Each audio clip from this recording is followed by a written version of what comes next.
Olá, o nosso vídeo de hoje é sobre período. Já fizemos um anterior sobre frase e oração.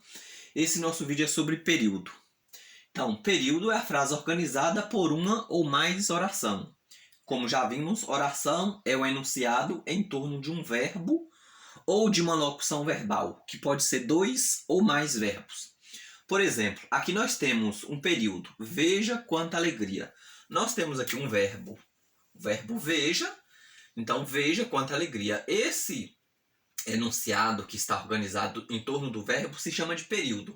Essa frase é um período, formado por o verbo veja. A segunda frase. Os jogadores brasileiros têm um bom salário, por isso esforçam bastante. Aqui nós temos dois períodos. Nós temos um período simples, que é esse, e nós temos um período composto. O período composto é aquele período formado por duas ou mais orações. Como é que eu vou saber se uma frase tem duas ou mais orações, ou uma? Pelos verbos. Aqui nós temos um verbo, aqui tem um verbo da primeira oração, e aqui nós temos um segundo verbo da segunda oração. Então nós temos esse verbo esforçam, que é o verbo da segunda, e temos tem da primeira oração.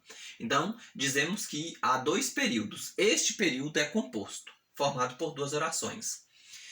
A outra frase, é preciso estudar muito. Aqui nós temos uma frase, ou seja, nós temos um período formado por três verbos, ou seja, uma locução verbal. Quando o enunciado em torno de um verbo ou mais na locução verbal, dizemos que é uma oração. Então aqui, apesar de ter três verbos, também é uma oração, formado por uma locução verbal.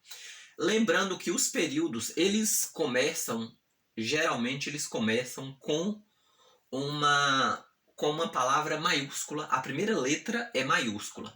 E ao final do período, ele tem um ponto de exclamação, interrogação ou uma vírgula. No caso, começou com letra maiúscula e aqui tem essa vírgula diante de salário. Os jogadores brasileiros têm um bom salário, vírgula. Por isso, esforçam bastante, ponto. Então nós temos dois períodos e nós temos uma oração.